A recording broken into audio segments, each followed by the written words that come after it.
Hi, everybody. My name is Rossitza Todorova, and I'm a visual artist. I want to talk to you about the creation of an art piece, and specifically an art piece that I just created in response to a historical artist, Leonor Fini. I want to show you this work in the process so that you yourself can think about how you can start a piece, plan out a piece, and create a piece of artwork. So my work usually looks like this, where I'm including landscape and abstraction. But for this piece, I was asked to create a response for a museum exhibition of the artist Leonor Fini. She is a surrealist working at the time of Dali and Max Ernst. And I really fell in love with this piece, or these two versions of this piece called The End of the World, where she is portraying herself as a sphinx inside of this murky water and this kind of dystopian landscape, and is surrounded by skulls and a lot of death. She also is making work like this very specifically in the late 1940s. And these two pieces, two versions of each other, created about 10 years apart, as well as these two pieces are related. This one, the little hermit sphinx, is addressing specifically her having a hysterectomy.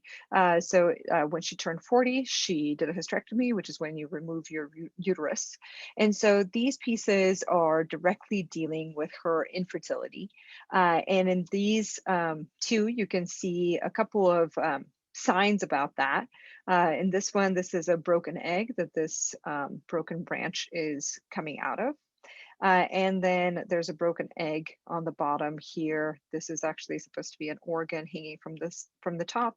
And in this piece, the guardian of the black egg, you can see how that egg is meant to be very much about fertility, about the placement next to the womb or lower abdomen. So Fini within her work references the Sphinx a lot. And so it was really exciting and interesting to dive into her work to figure out who she is, understand her iconography, really looking into a historical artist, and also learning a lot for myself as well. So the Sphinx is a mythological creature that has the head and bust of a woman, the body of a lion, and the wings of an eagle. And we see this in both Egyptian, Greek, and Roman mythology. And the Greek sphinx specifically is female, while the Egyptian sphinx is male.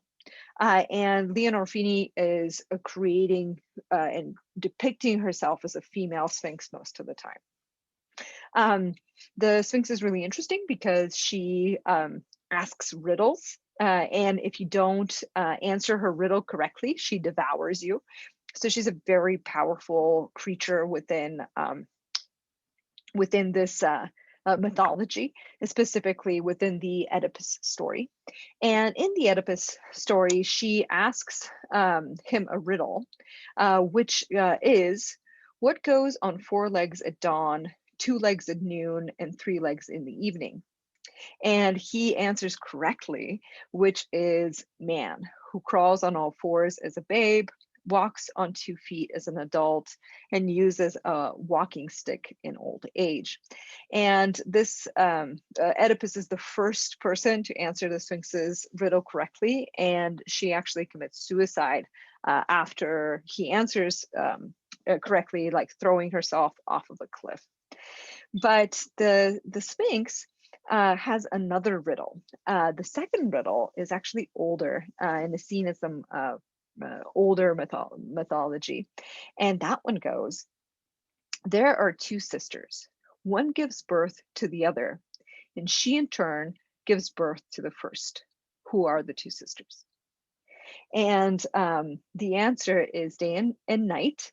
So thinking about the sun and the moon really chasing each other around as the globe goes around the sun.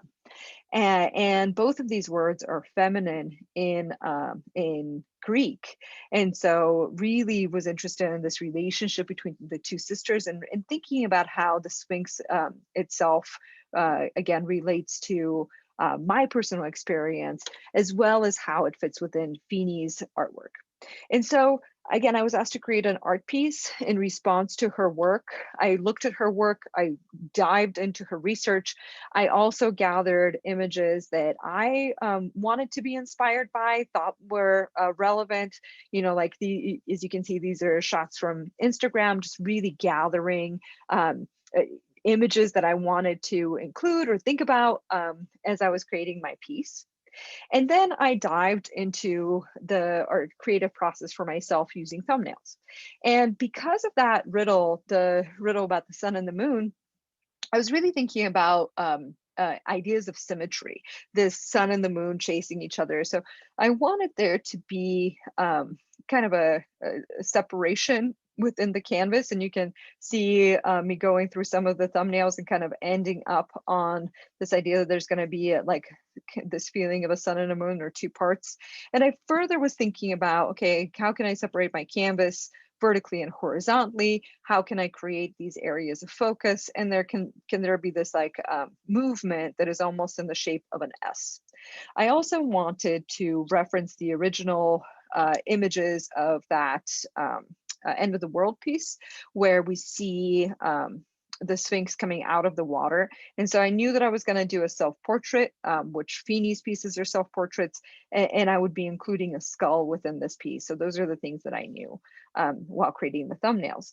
And then I wanted to get my own imagery. So it's so important for us to use our own imagery because of issues of copyright, but also so that we're really creating genuine content. And so took landscape images of here in Nevada, which is where I live, and then posed myself and did, like a photo shoot with myself using this silver material to kind of stand in for water, or that I was like wearing water. And then I created a digital collage of these pieces, really thinking about how I was going to lay out the piece, and then started working on my painting. As you can see, that composition was really important for me, this kind of concentration on the face and the skull, and kind of an S shape that is being created with my body and where your eye is going to go, starting with the landscape, blocking in the forms, working on the portrait with contrast first, slowly adding in the skin tones of the portrait, and then the reflective silver of this piece. And this is the final.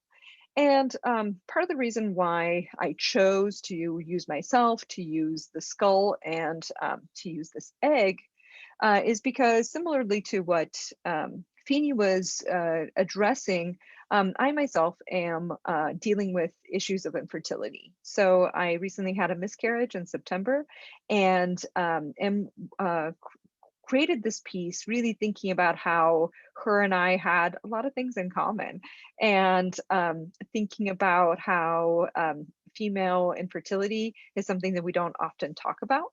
But I wanted to also make a very positive version of this painting. In her piece, it's very much, like the end of the world, like it's over. I myself am still very hopeful on my journey for fertility. And so you can see that I'm holding this little silver egg and it's intact. And I'm holding it up like I just found it. And my little hopeful nod to think that this is still absolutely in my future, while the skull itself is referencing that recent miscarriage. And the landscape behind me is much more hopeful than hers as well. And Ostara is actually a goddess herself that is associated with fertility and spring. And so I thought that that would be the right name for this piece, to kind of step out of winter and death in a way, and step into spring. So just a little bit about how research, thumbnails, your own images and creating those kind of references for you can really help create a successful piece.